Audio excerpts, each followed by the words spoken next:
Yo le estoy diciendo que sí tiene parte de razón, pero ¿sabe por qué lo dijo? No, la verdad no, así se sienta. No, Alex, entonces tú no tienes tanta razón. Bueno, a ver, el síndrome de Down, a mí siempre cuando me preguntan, eso pasa en general para todas las enfermedades genéticas, siempre me preguntan, ¿verdad que tenemos más enfermedades ahorita? ¿Sí? Más enfermedades genéticas ahorita. Entonces, la respuesta es, eso no es cierto, excepto por una condición que no va a desaparecer. O sea, malformaciones han existido toda la vida, siempre. Bien. El tema es que a veces vemos a las personas malformadas con mayor frecuencia en este momento porque tenemos capacidad de tratarlas. Por ejemplo, antes una persona que tuviera malformación de una extremidad, que tenía cardiopatía, se moría por la cardiopatía. Y no la veíamos, porque se moría. Hoy en día los operamos. ¿Sí? Operamos a quien sigue su vida y los estamos viendo. Y ahora hemos una malformación. Entonces, eso hace, por un lado, que la frecuencia de percepción de las malformaciones aumente, pero en el plan, que es el estudio colaborativo latinoamericano de malformaciones congénitas, que está en el año 1963 acá, siempre reportaba la misma frecuencia, siempre. Del 4 al 7% de presentar niños con malformaciones o síndromes. Siempre, eso no ha variado. Bien. Han existido algunas variaciones en prevalencia. Por ejemplo, ¿cuál es la prevalencia del Valeria? ¿Cuál es la prevalencia del síndrome de Down? Uno por cada cuántos nacimientos. Estoy preguntando a Valeria, ¿no? Nadie más, solamente Valeria. A menos que otra persona se llame Valeria. Perfecto. Valeria. ¿Cuál es la prevalencia del síndrome de Down? Uno por cada cuántos nacimientos. 100. Uno por cada 100. Déjenme tomar un poquito. ¿Nosotros? Andrés. ¿Uno por cada cuántos? Uno por cada 100,000.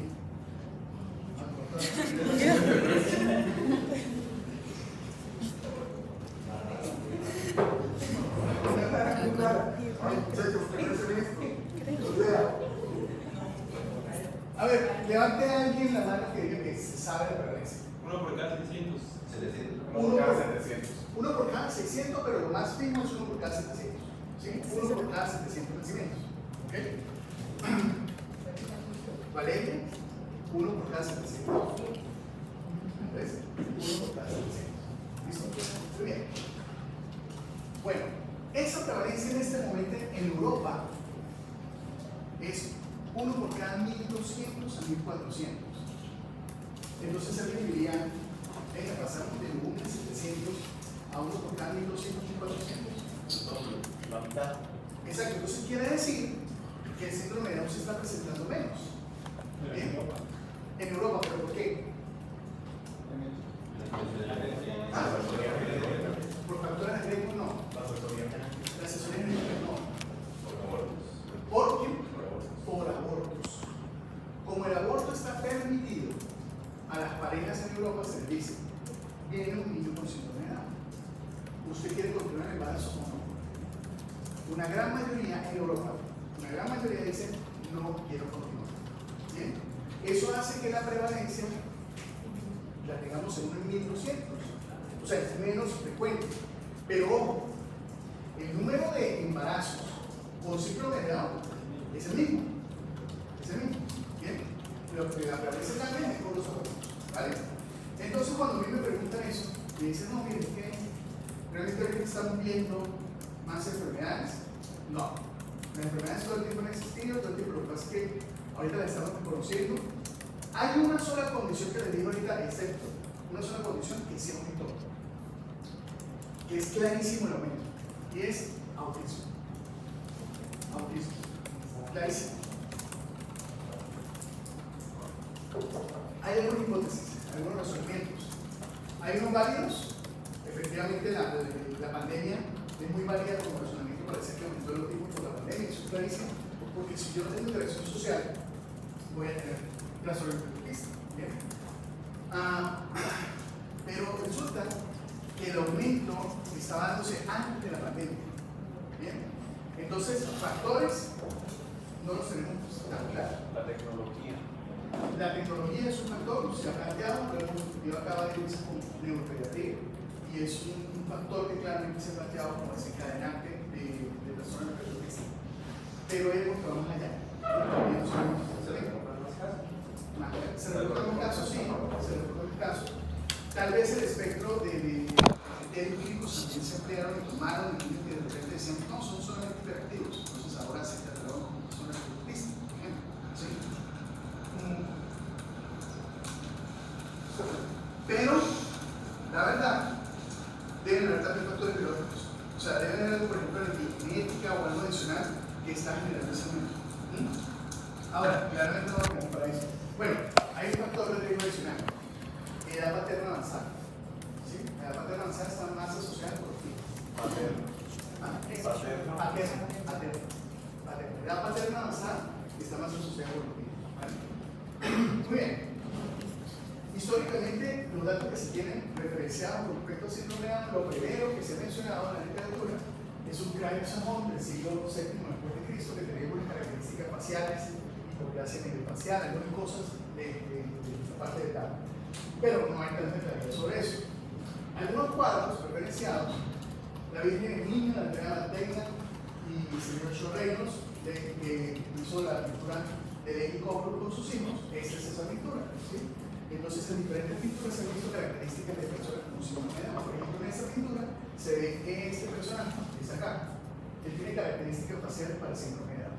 Bien, ahora bien, la primera descripción que logró hacerse fue de Jean-Étienne-Dominique Esquirol, que es la primera descripción, en 1838. De hecho, el nombre que se le da al síndrome de Down era síndrome de Down-Esquirol o Esquirol-Down, pero eso se eliminó completamente posterior a una discusión que se hizo en un consenso y quedó el síndrome de Down en el cuerpo humano. Jonathan Down, en 1866, era director de un centro psiquiátrico y él comienza a ver personas en ese centro psiquiátrico que tenían características similares.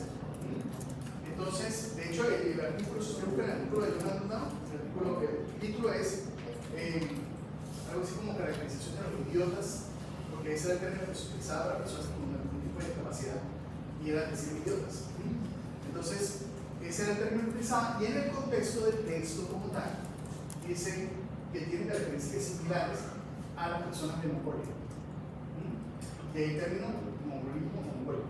Bien. Ok, entonces fíjense lo que pasa acá. Jonathan Down, 1866. Dijun, Guthrie y Turpin en 1959 logran establecer que es por una trisomía 21. ¿Vale? Trisomía 21. 1, 2, 3, 21. ¿Sí? No se le olvida esta inconsistencia. ¿Sí? Ok. Fíjense que, a ver, hagamos un recorrido. ¿Cuándo fue que decíamos que tenemos los seres humanos y cromosomas en número? En 1926, decían que era cuándo? 48. ¿Okay? Y luego ahí 47, pero ¿cuándo? 23. Muchachos, introducción a la genética humana, ya estudiada, ya estudiada. Y en 1959 se dice que tenemos 3 cromosomas. ¿Sí? Pero tenemos que haber definido antes cuando los cromosomas tenían los seres humanos. Eso fue 46. ¿Bien? Bueno, tranquilo muchachos, yo sé que de aquí a allá las fechas van a estar claras, todo va a estar muy claro en esta vida. Tener 3 cromosomas 21 para el síndrome de Down va a estar clarísimo. Ok, por año 1960 dice, también hay una relocación.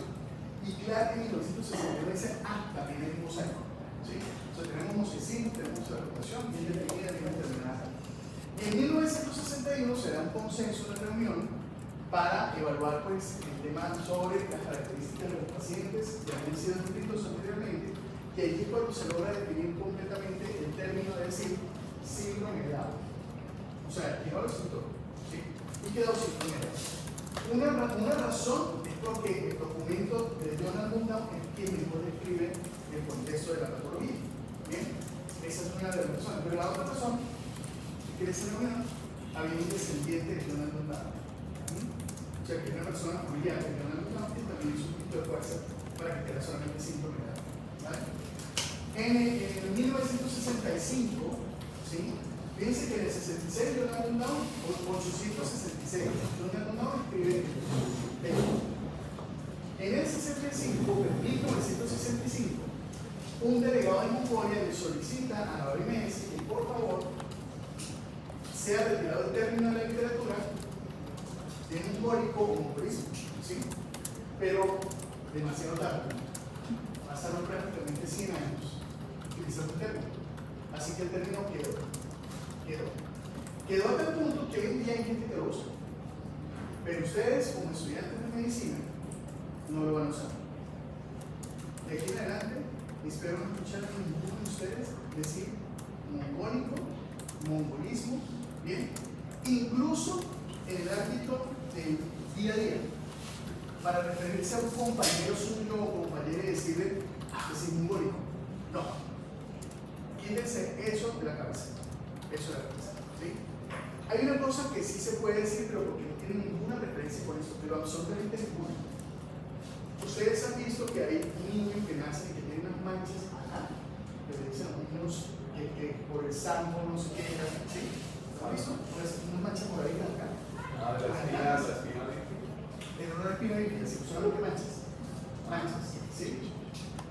¿No lo han visto? No. Capaz que ustedes lo tienen en sangre.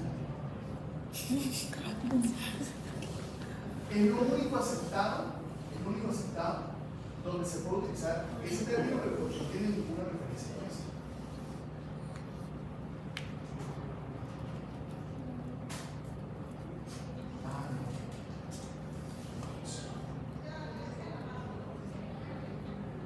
Entonces, eso se van a quitar de la cabeza. También se van a quitar de la cabeza cuando dicen fisuras palpebrales mongoloides.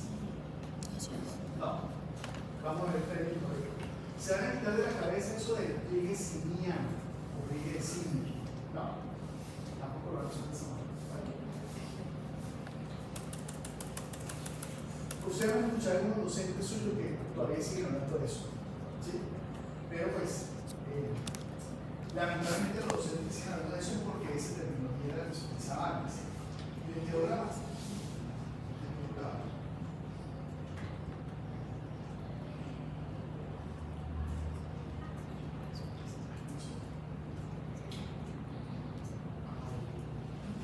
Se me mancha mongólica. ¿Esta mancha? Mancha mongólica. El único sitio donde se puede utilizar el término, pero porque no está haciendo referencia al absoluto para la parte simple. No es despectivo. No es despectivo. No es despectivo. Quiero porque sala. ¿Por qué? Quiero porque sala. Uy, qué buena pregunta. Nadie sabe. De la vida pasa. ¿Sí? Bueno, no, perdón. Sí, hay gente que sí sabe. Dice que es porque son santos, porque son de origen africano. ¿Sí? Entonces, cuando nace el niño, tiene una combinación de mestizo. Entonces, tiene un origen ancestral africano. Entonces, ese es ¿cómo es? Un vestigio de ser negro. ¿No? Unos islotes de melanina. Sí, son islotes de melanina, pero realmente la causa como tal no se tiene claro. Pero el argot popular lo dice de esa manera. ¿Qué pasa? Que este fin de semana estuvimos en un evento discutiendo sobre el cultural de los Che. Entonces estábamos neuropediatras, genetistas, médicos, tratantes de esa enfermedad. Y nos sentamos a desayunar. En el desayuno estaba una genetista que era Valledupar, se llama María Paola, que estaba con ella, que es neuropediatra. Y estaba la mamá. La mamá fue de paseo. Estaba la mamá que era de Cartagena, entonces se programa. Entonces, resulta que llega y dice, me echan un cuento todo bien loco. María Paola, pues ella es morenita, ¿sí? Pero la hermana es bien morena, o sea, negrita, ¿sí? Entonces resulta que la mamá dice, no, yo no sé por qué se el tema, pero el tema se era porque cuando nació la niña, todos se sorprendieron, porque era muy negrita, ¿sí? Entonces, cuando muestra una papá, pues el papá es negro, pero chicharrón pegado. ¿Sí? De hecho, pues, obviamente, en teoría era mezcla. ¿Sí? Entonces yo dije, bueno, pero lo loco fue lo siguiente: que la abuela, pero me dio mucha risa porque la mamá, una señora ya, y la mamá le decía, no, mi todo me decía, usted tan blanca y esa niña negrita. Y yo, usted no es blanca, ¿verdad? O sea, usted no es blanca, ¿sí? Y que la abuela le hacía baños de leche para blanquear a la chica. Baño de leche, yo, pero ya va, leche. Sí, leche de vaca, o sea, una ponchera llena de leche, la metí en la china ahí, para bañarla, para ponerla más blanca. Y la concha de la yuca en las rodillas. ¿Sí? Y yo, pero no funcionaba. No funcionó, ¿sí? Qué cosa tan loca, la gente sí, hay que estar orgulloso de la piel. Bueno, Nehru en 1900, bueno, perdón, entonces por favor, no quiero escuchar a ninguno de ustedes diciendo eso. Hace unos años atrás, un estudiante me tomó una consulta, era un estudiante de octavo semestre. Yo sabía que me faltaba un paciente y le digo, venga, revisa a ver si me falta un paciente. Y le abre la puerta y le dice, ¿ha sido a leer un mongolito?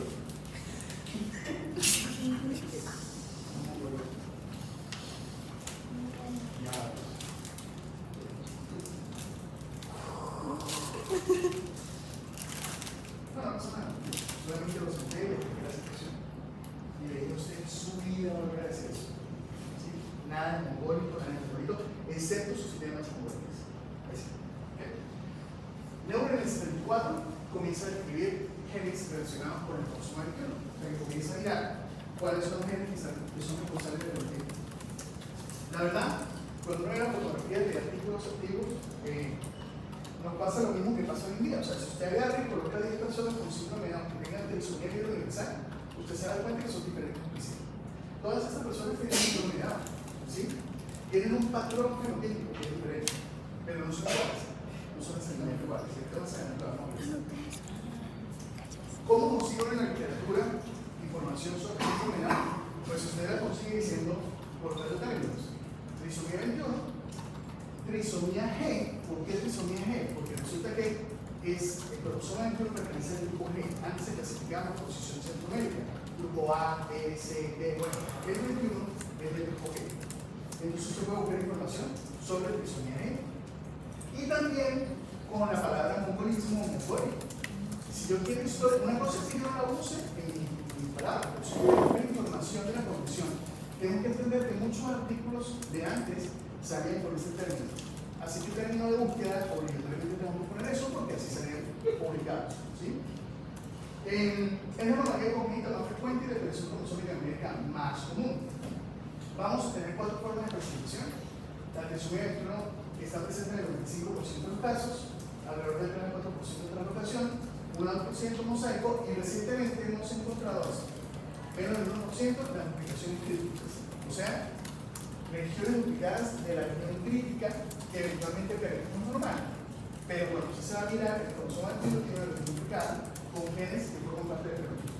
O sea, no tendría 45, Tendría 46. De ese pedacito de la región crítica para el fenótipo. ¿Sí? Y esos manifestarían, digamos, como la duplicación más o menos. Depende de lo que esté involucrando. Porque si la duplicación involucra el gen 1A, que es el gen relacionado con el trastorno cognitivo, entonces esa persona va a tener trastorno cognitivo. Pero si la duplicación no implica ese, pero implica los otros genes del resto de características, pues la persona va a tener la característica, pero cognitivamente va a ser normal. ¿Y usted hizo caso de eso? No, lo hizo el primero. Lo hizo el primero. Lo hemos buscado, pero hasta ahorita no lo hizo el primero. Eso debe estar reportados. Un punto muy importante a tener en consideración es que nosotros acá, en el ámbito de estudiantes de medicina, de médicos, tenemos que entender que es una enfermedad cromosómica. ¿Bien? Pero en el ámbito social hemos cambiado el término. ¿Por qué? Por inclusión. No hablamos de enfermedad, no se trata de una enfermedad, sino hablamos de una condición que puede predisponer presencia en cuadros adecuados. Y cambiar solamente el término ha sido extremadamente importante para hacer un proceso de inclusión adecuado. Hace 30 años, 40 años, un niño con síndrome de Down se guardaba, se escondía en la casa. ¿Bien? Hoy en día es completamente diferente. Tenemos problemas, ¿no? Lamentablemente Santander, Colombia, pero Santander sobre todo tiene un sentido bastante así. No hace falta avanzar en el tema de qué cosa es una inclusión. No hace falta avanzar en el tema de que cuando nace un niño con síndrome de Down, tenemos que entender qué es el síndrome de Down y no es, ay, pobrecito. ¿Sí? O sea, esa parte todavía no la tenemos muy clara. Entonces, tenemos que entender que es una condición y la expresión fenotípica es muy variable. Es muy variable. Entonces, vamos a ver una gran gama de manifestaciones clínicas y no todos los pacientes presentan todo. No es correcto hablar de grados. Muchas veces los papás o un médico preguntan, bueno, ¿qué grado de síndrome Down tiene? Claro, eso fue algo que hicimos hace años atrás. Clasificamos como grado 1, 2 y 3, o sea, tipo 1, 2 y 3, de grado severo. Y la verdad, esa clasificación no sirvió pero para nada. ¿Por qué? Porque se supone que uno la clasificaba para establecer un fenotipo, es decir, ese fenotipo grave. Y hablar con los papás y decirle, mire, tiene un niño con un fenotipo grave, su vida va a ser esta. Pero eso no es cierto. Resulta que había niños que lo clasificábamos como grado 3 grave hace 2 años y medio. Y decíamos, no, mire la hipotonía que tiene eso, tiene los criterios para decente grave, que es una tipo 3. Y el niño llegaba a los 8 años y era un tipo 1, era un leve. ¿Qué hice yo con la clasificación? Anunciar a los papás. ¿Sí? Nada más, no me sirvió para ninguna otra cosa. Por eso no hablamos de grado. O sea, una persona obtiene síndrome de Down, pero no lo tiene. Y obviamente tenemos grados de diversidad cognitiva, que eventualmente los grados de diversidad cognitiva sí podemos evaluarlos con un test de coeficiente intelectual. O sea, cuando el niño llega hacia los 6 o 8 años, podemos hacer un test de neuropsicología y evaluar esa parte y ver cómo está su coeficiente intelectual. Pero el coeficiente intelectual, lamentablemente, no logra medir todas las capacidades que la persona tiene. Yo tengo un paciente que tiene síndrome de Down, que hace unos cuadros, hace unas pinturas brutales. Yo no podría hacer eso, algunos juegos de rol y son brutales. O sea, yo no podría hacer esas cosas que hace ese muchacho. Y su coeficiente es bajito, pero tiene esa capacidad. Entonces, el coeficiente intelectual no logra medir exactamente todas las capacidades que la persona puede tener. Bien. Muy bien. No deben estar en instituciones que tienen problemas graves neurológicos. Tienen que estar en escolaridad normal. O sea, muchas veces cuando ustedes escuchan síndrome de Down y la sociedad está de esa manera, niños especiales. Ese término de niño especial era porque estaban en instituciones especiales, que eran las encargadas de ver específicamente trastornos cognitivos del neurodesarrollo. Bien. De pronto necesitamos más estimulación, pero también pueden llevar una vida diferente. Total. Es decir, una persona con síndrome de Down, uno no sabe exactamente hasta dónde puede llegar, pero si hacemos todo el proceso de estimulación vamos a desarrollar la máxima capacidad que esa persona tenga. Bien. El tema está en que antes, efectivamente, se llevaban a los niños y se internaban en sitios donde había problemas neurológicos graves. Es decir, parálisis cerebral, un montón de cosas. Entonces, ¿cómo ha sido un niño con síndrome de Down para avanzar si él aprende por competencia? Él aprende imitando. Bien. Si tiene el lado de parálisis cerebral, el lado de un paciente por el que debe ser no sé qué, pues obviamente no avanza. Entonces, lo que siempre está pensando es escolaridad normal. Y la escolaridad normal tiene dos componentes. Primero, para que ese niño haga competencia. ¿Sí? Empieza a avanzar por competencia con sus compañeros. Segundo, para que los compañeros socialmente se acostumbren a una persona con síndrome de Down sin que tengan ningún tipo de problema de discriminación. Ese es el otro punto fundamental. Entonces, hoy en día estamos asegurando que esto pase. Pero, lamentablemente, por ejemplo, acá en Bucaramanga, conseguir un colegio que reciba un niño con síndrome de Down no es fácil. Sí, eso es lo que ha pasado. Eso es lo que ha pasado, pero porque la escolaridad no ha avanzado en el proceso de inclusión. Si usted tiene personas en el proceso de inclusión que haya avanzado, que sepa exactamente cómo debe manejar el curso con una persona que tenga algún tipo de discapacidad, pues deberían aceptar. Pero lamentablemente estamos lejos de eso en este momento. Bien. España está muy avanzado. España está súper avanzado en este tema. Este muchacho que usted ve acá, él se llama Pablo Pineda. Pablo Pineda fue la primera persona con síndrome de Down que sacó un título universitario en España. Bien. Se hizo toda su escolaridad, primaria, bachillerato, universidad y universitaria. Y Pablo Pineda se ha encargado, es un gestor de información, y él se ha encargado de distribuir información sobre el síndrome de Down en el mundo y ha hecho varias películas. Hay varias películas por él. Él es conferencista internacional, él recorre diferentes sitios, pero él tiene una fijación con Europa, por lo que le publiqué hace rato, por el tema del aborto. Bien. Entonces él está viajando por todos lados diciendo, oiga, no nos aborten. Si yo tengo un síndrome de Down y estoy abogando acá por la vida de las personas que son igual a mí, entonces no nos aborten. Bien. Claro, esa es una perspectiva, ¿sí? Pero yo no juzgo para nada. a una pareja que toma la decisión de buscar un bebé con síndrome de Down. ¿Bien? Que no es fácil, ¿sí? Y uno dice, no, si yo manejo niños con síndrome de Down, desde niños, adolescentes, adultos. Y ojo, a pesar de que hacemos inclusión y que tratamos de normalizar lo más que podemos, no es así. No es así. Bien, tenemos dificultades. ¿Y qué pasa? Porque yo puedo decirles, tranquilo, mire, la experiencia de síndrome de Down es esta, todo ha salido bien, todo salió perfecto, ¿verdad? Ay, se viene con una cardiopatía bien compleja. Y el chico hay que operarlo 3 veces. Y queda con insuficiencia cardíaca. Bien. Yo no puedo garantizarle nada. Por lo tanto, yo no busco a la persona que toma la decisión. En este momento en Colombia, usted puede tomar esa decisión. Acá se la puede tomar con síndrome de Down. Hace unos años no se podía. Hace unos años si tenía con síndrome de Down, usted no podía tomar la decisión de abortar. Hoy en día sí.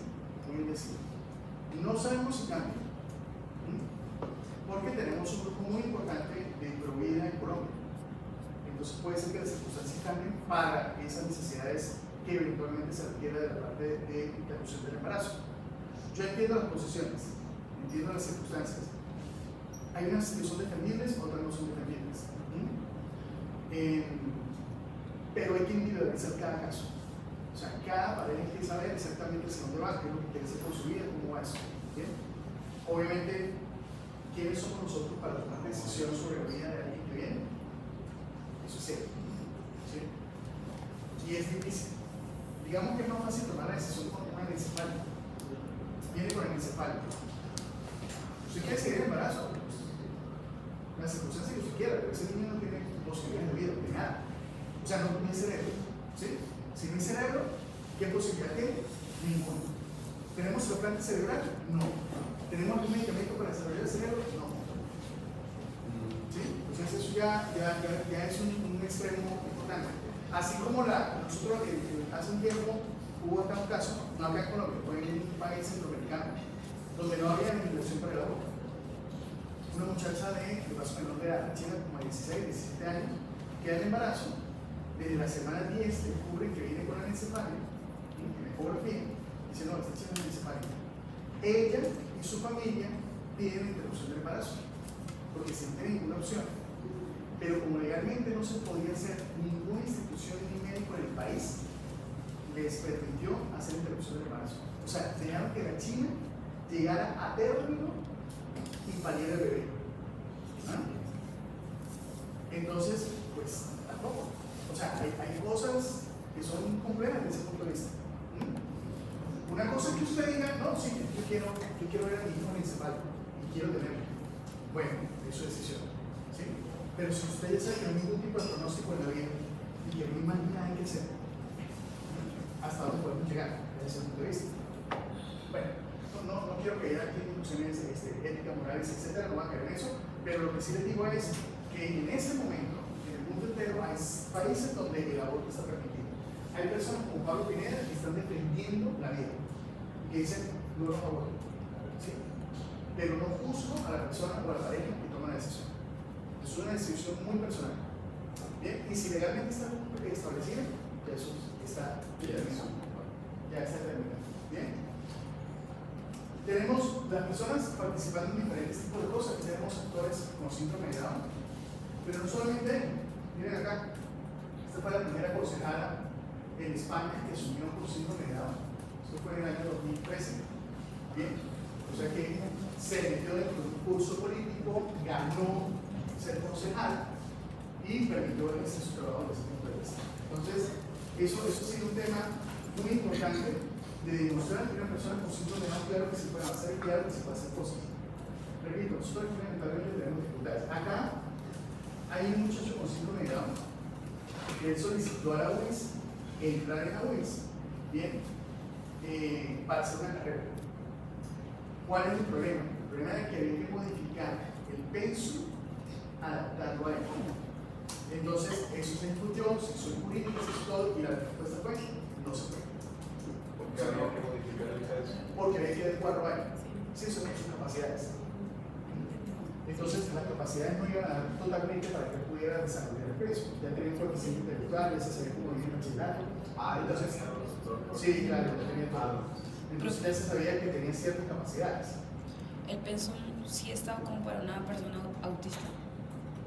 O sea, el peso está para una persona normal. O sea, el peso es la carrera normal que usted va a hacer. ¿Sí? Como decir que acá en este momento yo para la carrera de medicina acepte una persona con síndrome de Down.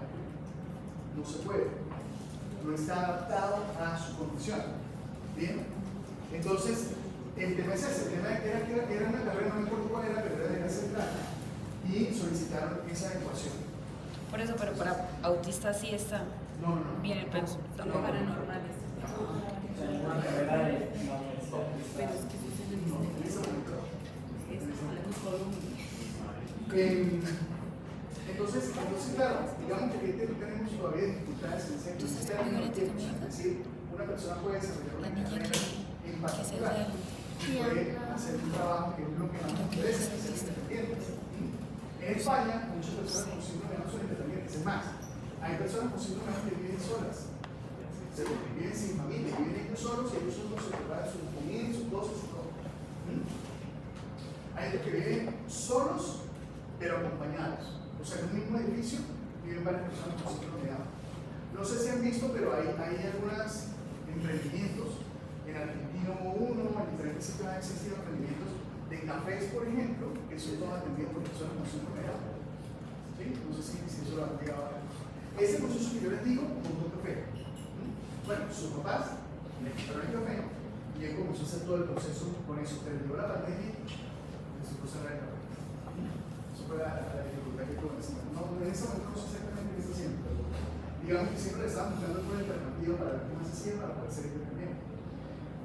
¿Qué pasa en Colombia? En Colombia tenemos una política distrital de discapacidad, el decreto 470 que cogía desde el 2007 hasta el 2020. En el artículo 11 establece la importancia de garantizar la educación de calidad para personas con situación de discapacidad. Pero fíjense que no la estamos garantizando. ¿Sí? Es decir, para algunas condiciones eventualmente sí, pero en términos generales, para todas las personas que tengan cualquier tipo de discapacidad. Eso requiere un trabajo, eso requiere una cosa bien importante desde mi punto de vista. La ley estatutaria 1618 del 2013 establece la sentencia C45815 que dice lo siguiente: una sentencia de la Corte Constitucional ordenó que términos como minusválido, población minusválida, discapacitados, personas limitadas o limitados que se encuentran en varias posiciones de la legislación se reemplaza por expresiones como personas en situación de discapacidad física, psíquica o mental o personas con discapacidad auditiva. ¿Bien? En términos generales, ya no debemos decir sordo. Debemos decir discapacidad auditiva. Pero si usted habla con la gente, ¿sí? Pues la gente dice, no, tenemos un primo sordo. Exacto. Pero sí es cierto que el término, por ejemplo, discapacitado, ese término no se usa. Bien. Fíjense que eso se ve en el año 2013. Yo tuve una conferencia en el año 2014 y en esa conferencia dije varias veces discapacitado, porque mi cabeza estaba realmente discapacitada. Y cuando ya vamos a la sesión de preguntas y respuestas, de repente un señor se para y dice: doctor, felicitaciones por la excelente charla, pero quiero corregirme una cosa. Usted está diciendo discapacitado. Como representante del grupo de discapacidad de Santander, le voy a agradecer que lo vuelva a decir este tema. Que diga discapacidad. ¿Bien? A ver, uno en su cabeza dice discapacitado, discapacidad, como que son igual, ¿sí? No, ¿bien? Pero eso de discapacitado para la persona con discapacidad sí es muy efectivo. Si una persona que tiene discapacidad, que yo estoy discapacitado, ¿sí? Es muy efectivo. Si usted dice, usted tiene una discapacidad, es como una cosa con mayor respeto, ¿sí? No sé, como decir madre hermosa y edad materna avanzada. O sea, estamos hablando de lo mismo, pero con términos diferentes. ¿Bien? Entonces, por favor, también eso no lo van a usar. No lo que sea el término de discapacitado, sino una persona con discapacidad. Esa es una tabla de prevalencia en Estados Unidos. La prevalencia en Estados Unidos ha sido establecida en 1 por cada 691. Y si ustedes ven acá, la prevalencia ha ido aumentando en el tiempo. ¿Bien? Este aumento tiene una explicación. Y la explicación es qué tan tarde estamos dejando el embarazo. No tanto ni más, porque la prevalencia es ¿cuántos niños nacen con esa enfermedad? Esa es la prevalencia. ¿Sí? Nosotros no podemos hablar de incidencia en malformaciones o síndromes, porque para hablar de incidencia tendríamos que estudiar todos los abortos. No podemos hablar de incidencia, tenemos que hablar de prevalencia. Entonces, el tema del aumento de la prevalencia ha sido principalmente porque como se ha dejado avanzar más para tener bebés, pues tenemos mayor riesgo y por lo tanto hay mayor número de bebés con síndrome de Down, por eso, solamente por esa razón. Históricamente hemos tenido tres tipos de cirugía.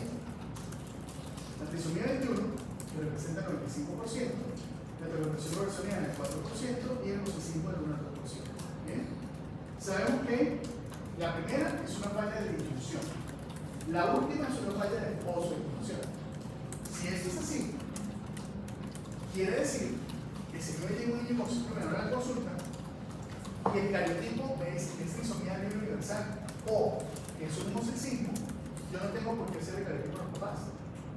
Porque yo sé que eso es una falla de distribución genética. Y sé que eso ocurrió después de la separación. ¿Cuándo sí necesito hacer el cariotipo a los papás? Si me reporto de la profesión, porque ahí tengo riesgo de heredabilidad. ¿Cuál es la realidad actual? ¿Qué estamos en este momento? Seguimos por el tema de la trisomía. Esta es la trisomía libre universal, que es la parte de distribución, que representa el 96%. Translocación representa el 34%, mosacismo el 90% y miren acá, la aplicación de la región crítica, que ¿cómo se le llama? Trisomía parcial. Trisomía parcial. Bien, entonces Nicolás, le estoy respondiendo lo que usted pidió. Le estoy dando la razón de por qué usted es inestable. ¿Sí? ¿Por qué usted es inestable? Porque se transmitía de generación en generación. Ok, no. Usted es inestable fue por eso. Usted es inestable fue porque la transplantación produce síndrome y la transplantación es una alteración cromosómica estructural que es estable. ¿Sí? Entonces, la transplantación pertenece al tercer grupo y me causa enfermedad. Y la otra que pertenece a los grupos estructurales estables son las duplicaciones por las deleciones. ¿Bien?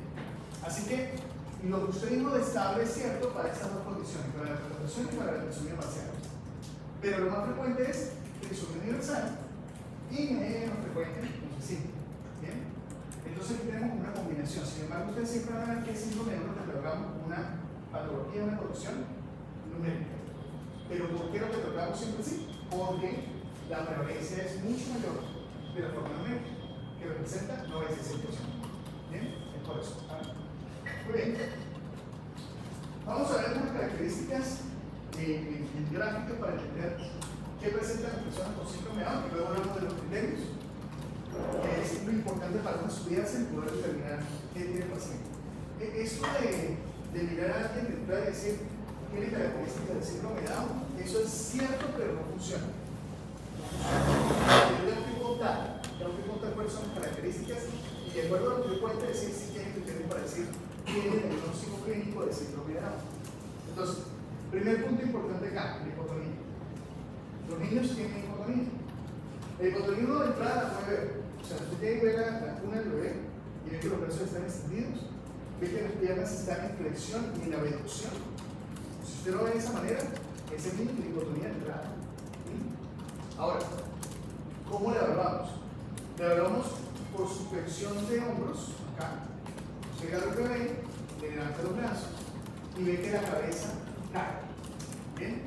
Y la otra es una cosa que se llama la suspensión horizontal. En la suspensión horizontal, usted agarra el bebé, lo voltea y al voltearlo, el bebé no se detiene. Es lo que nosotros llamamos un niño floppy, un muñeco de trapo. ¿Sí? Usted lo voltea, los brazos quedan extendidos, las piernas extendidas. Un niño que no tenga hipotonía, ¿qué hace? Esta posición le incomoda. Usted lo coloca de esa manera y el niño comienza a enderezar la espalda, comienza a mover brazos, piernas. ¿Bien? Pero el niño hipotónico es eso. El niño hipotónico queda así. ¿Bien? Recomendación. Eso lo tenemos que hacer para evaluar. Primero, cuando usted vaya a evaluar al bebé, por favor explíquenle al papá o a la mamá lo que usted va a hacer. ¿Bien? No haga el chile y empiece a hacer esto sin explicar. Primero. Segundo, practique la casa. Sacar un muñeco en la casa o algo, o su hermano, ¿sí? Y lo voltea. ¿Bien? Para entender cómo que lo va a voltear, ¿sí? Y que no se le vaya a resbalar. y que de repente usted lo vaya a voltear y por el peso lo voltea para otro lado. Sí, o sea, que lo voltee de forma adecuada. Y hay una forma de garantizar también de generar seguridad. La seguridad es, este dedo se coloca debajo de la mano. No. Este dedo se coloca en la axila. ¿Okay? Estos dos dedos que están acá se colocan de esta parte, debajo de esta axila. Y estos se colocan acá. ¿Okay? De manera que de esa forma usted genera seguridad. O sea que este bebé está mal tomado. ¿Sí? Está mal tomado porque miren que los tres dedos están quedando acá. No debe quedar así, debe quedar de esta manera. ¿Ok? Esa es la forma. ¿Listo? Entonces, eso es lo primero, pero ahora no pasa. Segundo, así como son hipotónicos, también son muy hiperlaxos, son muy hiperlaxos. ¿Sí? Tienen hiperlaxitud articular. Entonces, ese es otro de los componentes que nosotros podemos ver en el lo que se plantea es que por la misma hipotonía. O sea, los niños hipotónicos son hipermóviles. ¿Sí? Entonces, eso puede un problema del tono muscular. Como no hay tono muscular, no hay resistencia y por lo tanto tiende a ser hipermóvil. Muy bien. Rasgo importante que también nosotros vamos a evaluar es la llamada hipoplasia mediofacial. La hipoplasia mediofacial tiene que ver con que el tercio medio de la cara es plano. Tenemos una hipoplasia tembalada de esta región. Entonces, usted, lo ideal, a veces uno lo puede ver de frente, pero lo ideal de la evaluación es verlo de perfil. O sea, colóquelo de lado, mire la cara y dése cuenta que está bien desarrollada la malar. Esta parte de acá, plana, no está bien desarrollada. Eso se llama hipoplasia mediofacial. Lo podemos ver ahí, lo podemos ver también en estas dos fotografías. Dicen que también tenemos hipoplasia mediofacial. La región media de la cara está más plana. Negro está aumentado. El negro está aumentado, pues este negro perfil de piel a este nivel. ¿Okay? A veces es muy evidente, ¿no? Es muy evidente como este, donde sobra piel, claramente sobra piel. De hecho, el negro aumentado se utiliza en la ecografía, cuando el negro que está aumentado la parte del cuello, para pensar en el ingrediente, para pensar en que hay una persona. Ahora, a veces no es tan evidente, pero hay que mirar que sí puede llegar a ser evidente. Por ejemplo, miren que acá no es evidente, ¿sí? Pero si el niño gira la cabeza y la gira lo suficiente, miren cómo se centra acá. ¿Bien? No todos los pacientes no tienen. No todos los pacientes. Pero ese es uno de los criterios. Fisuras vertebrales oblicuas dirigidas hacia arriba. Es decir, no voy a llamarlas fisuras ongoloides, sino ese es el término. Fisuras vertebrales oblicuas dirigidas hacia arriba, o también se llaman fisuras vertebrales orientadas hacia arriba. También se le puede decir. ¿Bien? La cuestión es la siguiente. Si yo aquí tengo el canto interno, aquí está la nariz, ¿sí? Aquí tengo el canto interno. Lo normal es que el canto externo esté más o menos en el mismo eje. Eso es lo normal. ¿Sí? ¿Qué pasa con una fisura vertebral oblicua dirigida hacia arriba? Tengo el canto interno acá y el canto externo está acá. ¿Sí? Eso es diferente a decir ojos rasgados. Porque la gente dice, no, el síndrome no tiene ojos rasgados. No, porque ojos rasgados es básicamente, está amplia hay amplitud, digamos, en la fisura vertebral y es más estrecho. Los chinos. Sí, son chinos. ¿Sí? Pero si un chino, pues, realmente lo que ves es ojo rasgado, pero no es inclinado. Bueno, uno tiene inclinado, pero en términos generales, la forma de inscripción es esta. ¿Sí? Si usted dice, porque hay condiciones, aquí está la nariz, hay condiciones que tienen fisuras vertebrales oblicuas dirigidas hacia abajo. ¿Eso qué significa? Que yo voy a tener el canto interno acá y el canto externo más abajo. Entonces las fisuras están hacia abajo.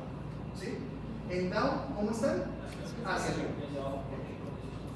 Por ejemplo, la trisomía 18. La trisomía 18 tiene las fisuras hacia abajo. ¿Sí? Pero hay muchos más enfermedades que tienen las fisuras hacia abajo. Entonces miren acá. Síndrome de Down, miren como tenemos acá, canto interno, canto externo. Miren acá, el canto interno, canto externo. Canto interno, canto externo. El canto externo siempre está más arriba, en posición. Manchas de Bruce. La mancha de Bruce a pesar de no ser un criterio tan importante dentro del diagnóstico, forma parte de lo que voy sumando en el paciente. Son estas manchitas que ustedes ven acá y el de iris. Esa mancha no causa ningún problema de salud en absoluto. Se sabe que básicamente es un acúmulo de tejido a ese nivel y es de color diferente. Pero tiene un ion, es patognomónico de Down. O sea, uno lo puede ver en otros síndromes también. Pero si usted tiene características, pues va sumando y se encuentra eso. Una cosa, nuestros ojos, por lo general, no son de este color. O sea, nuestros ojos son oscuros. ¿Bien? Y no es fácil ver la mancha del pulso en ojos oscuros, ¿sí? Pero en recién nacido sí. O sea, todos nosotros, cuando nacemos, la pigmentación del iris no ha tenido su máximo potencial. O sea, en general, uno puede ver que el iris es más claro. Usted puede ver estas imágenes que están aquí como marrón claro, marrón claritas. Entonces, en recién nacidos o en etapas tempranas, eventualmente pueden ser evidentes estas imágenes.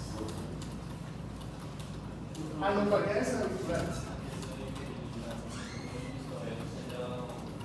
No hay una valoración completa de pigmentación, pero que existe algún tipo de, digamos, de explicación en cuanto a vía de señalización, algo así, ¿no? Bueno. Anormalidades auriculares. Primera anormalidad, que el pabellón esté de baja implantación. Bien. Para usted determinar una implantación del pabellón auricular, va a tomar dos líneas de referencia. Aquí está la cabeza. Aquí está la cabeza, aquí está el ojo, ¿verdad? Aquí está la nariz, aquí está la boca. Y aquí está el pabellón auricular. Lo que normalmente debe ocurrir es lo siguiente. Yo trazo una línea donde el tercio superior debe estar arriba de esa línea. Y esa línea es el canto externo. Del canto externo, una línea y debe estar en el tercio superior. ¿Sí? Y la otra línea, que realmente es la más importante, debe estar entre la nasal y el trago debe estar o coincidente o más arriba. O coincide o tiene que estar más arriba de la nasal. Debo con esa otra línea. Bien. Entonces hay que tener cuidado. Porque a veces hay personas que lo que quieren es una rotación posterior. Aquí ves, tienen el modelo. ¿Sí? Si ustedes me ven a mí, yo soy el Carlos Franco. ¿Sí? Lo que van a ver es que mi pabellón auricular, el tercio superior, no está por arriba. De hecho, se ve por debajo. ¿Sí? O sea que esta línea me está diciendo que tengo una baja implantación. Pero no es así. La línea que me está diciendo que tengo una implantación normal es que la lanzar con mi trago. Me coincide. ¿Qué está pasando con mi pabellón auricular? Que está rotado hacia atrás. Está rotado posteriormente. ¿Listo? Eso es diferente de una baja implantación. Si yo miro esta fotografía, bien, le pregunto, en esta fotografía, ¿qué veo? ¿Veo una baja implantación? ¿Sí o no? Una cosa es que está rotado. ¿Sí? Entonces, si está rotado, ya la línea de arriba pierde valor. Porque está rotado. ¿Sí? Yo tendría que tenerlo así para ver si coincide. ¿Bien? O sea que si yo tomo la línea de arriba, digo, ah, sí, está baja implantación, pero fíjense. Necesito ver a la nasal por el trago. ¿Sí? Miren el trago donde está. Miren donde está la nasal. O sea que este pabellón auricular tiene las dos cosas. Tiene implantación baja y tiene rotación posterior. Las dos cosas. Bien. Miremos este pabellón auricular. Este pabellón. ¿Bien? Miren el canto externo.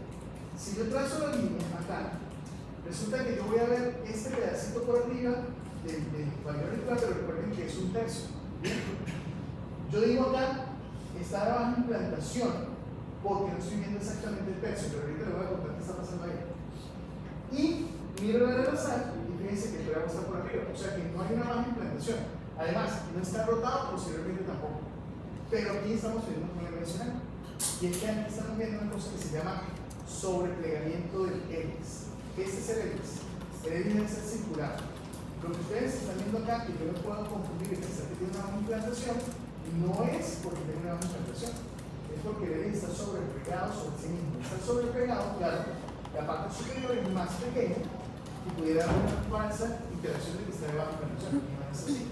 Acá tenemos un pabellón de buena implantación, no está rotado, pero tiene sobreplegamiento del hélix. ¿Bien? Esa es una característica. Ese sobreplegamiento del hélix es frecuente en el uno lo ve frecuentemente síndrome de Down. Pliegue palmarópico. Entonces, en vez de tener las 3 líneas de la palma, vamos a tener un pliegue en la vista de la mano. Pliegue palmarópico.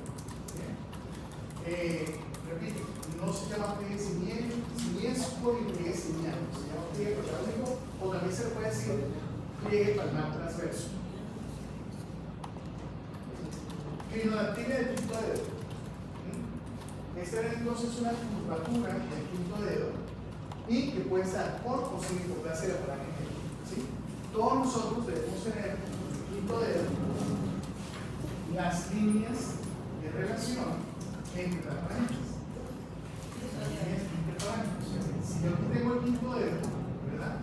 Yo voy a tener esta línea y esta línea que me está separando cada una de las falanges. ¿Verdad?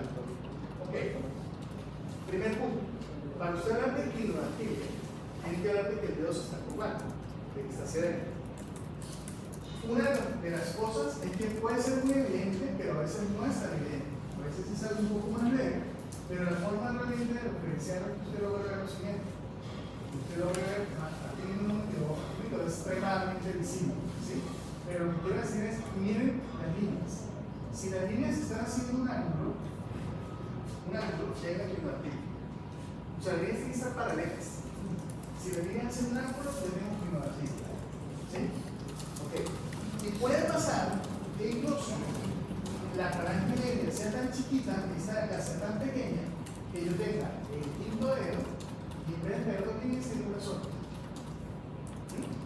Eso puede pasar. ¿Ok?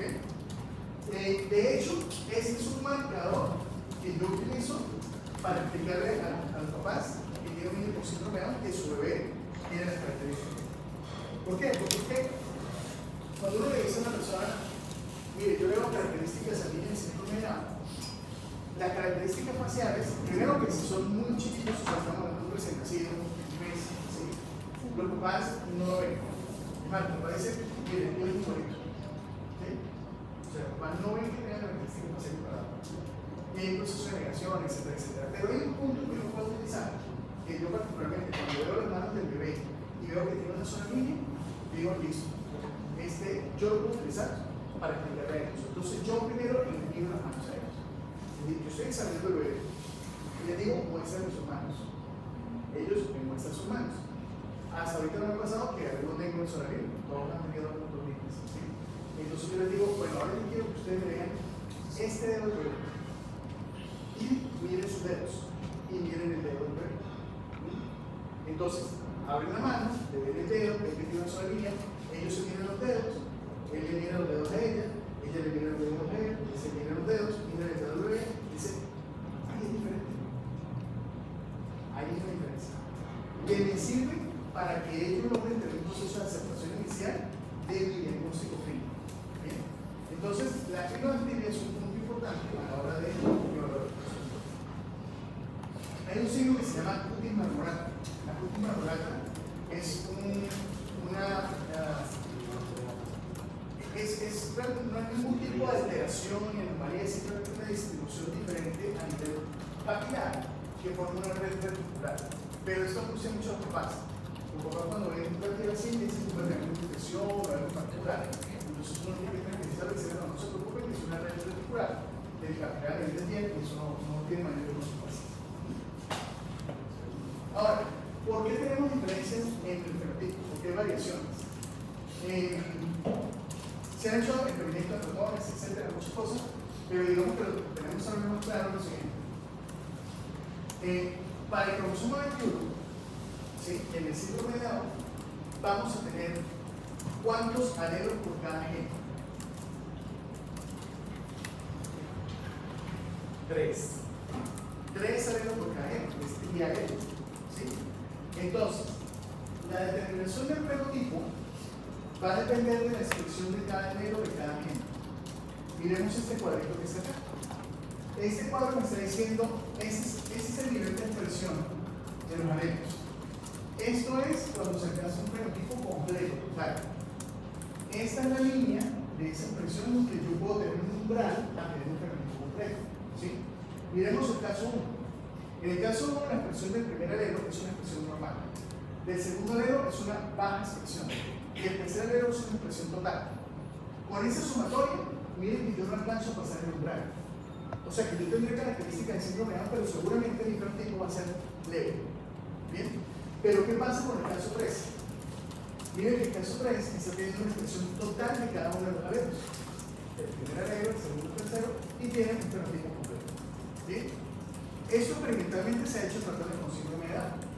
Ratones que tienen síndrome de Down se ha mirado la expresión a nivel cerebral del gen DIRC para ver qué tanto se está expresando. Y los que están más expresados pues tienen mayor compromiso neurológico, hipotonía, etc.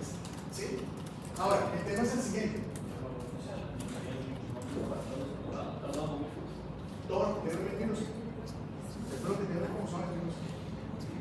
De hecho, el ratón tiene las características de síndrome de Down, hace las características faciales. Pues tener la misma información, digamos, dentro de la parte de los genes que se están sobrepasando. ¿Sí?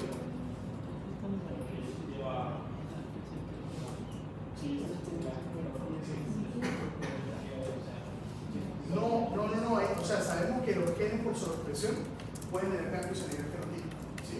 Pero porque se genera un patrón en particular, creo que esa explicación está dada para ningún tipo de síndrome de Down.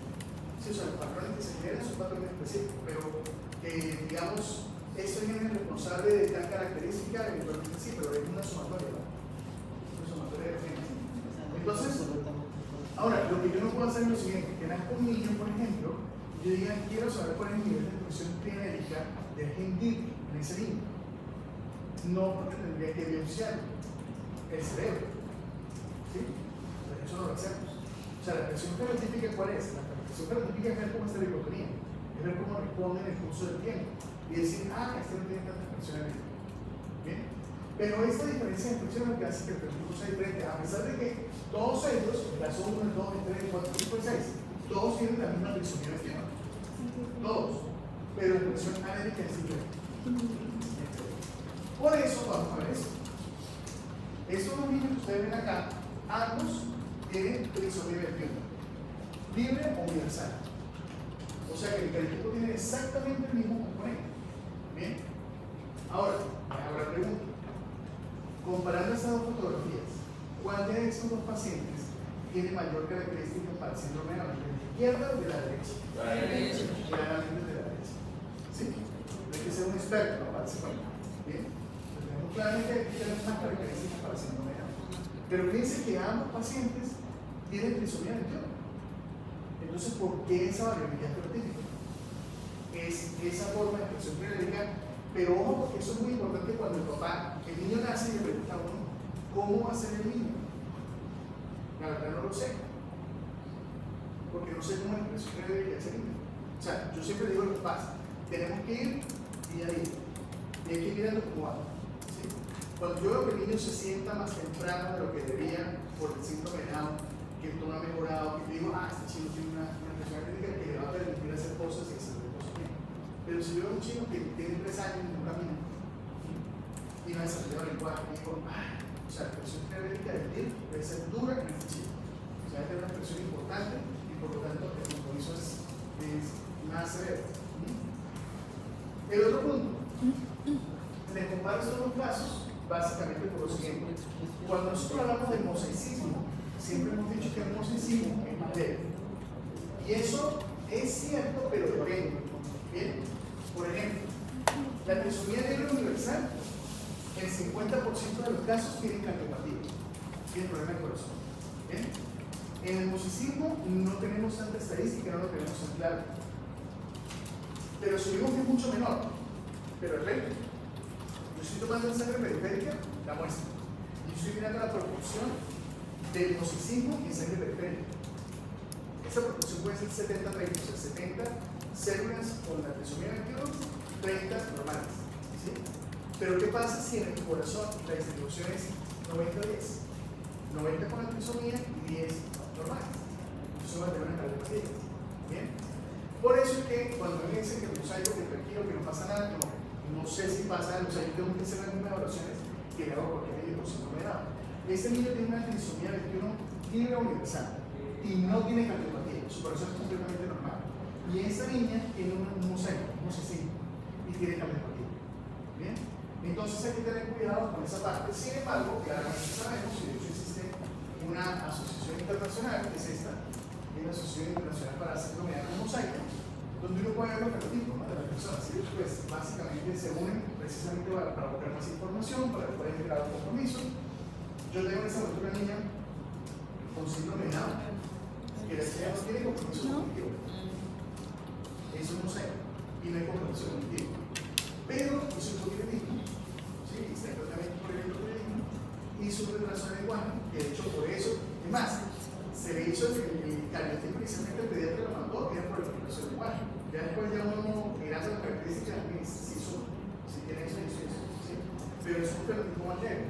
Entonces miren por ejemplo acá, de esos individuos que están acá, digamos, algunos el fenotipo como más llamativo, esa niña, ¿sí? Es más llamativo. Pero por ejemplo ese de acá, diablo, ella misma, difícil. ¿Sí? O sea, como no es fácil decir, mire, tiene síndrome de Down. Y en los niños pequeños es complejo. De hecho, si a mí me llaman de la unidad de neonatos, si me llaman diciendo, oiga, tenemos un bebé recién nacido y pensamos que tiene síndrome de Down, y el chino tiene 28 semanas, o sea, nació prematuro y tiene 28 semanas, yo le digo, no lo voy a valorar, no lo voy a mirar. ¿Por qué? Porque las características fenotípicas de 28 semanas son muy difíciles de discernir con el síndrome de Down. En las características del cuadro muscular, se tenemos que esperar que llegue más adelante, que madure realmente el cartílago, que madure las características faciales, para ver si tiene características son. Entonces, esas son las variaciones fenotípicas que podemos hacer. Esta foto se la pongo acá es para que tengamos claridad sobre algunas cosas. Primero, yo siempre me he dicho a ustedes que los médicos tenemos que trabajar con la lógica, ¿sí? Pero la lógica tiene también una base de, bueno, a veces la lógica es lógica y ya, pero muchas veces necesito base de conocimiento. Creo que yo les conté a ustedes esta médica rural que mandó una paciente con una conciencia de cordón, le cortó el cordón, no sé qué, se sonrió, sí, se sonrió. Bueno, eso es no tener ni conocimiento ni lógica. O sea, es decir, no entiendo que un ser humano no puede entender que lo único que mantiene vivo un niño dentro del útero, del útero, es el bendito cordón. ¿Sí? ¿Ah?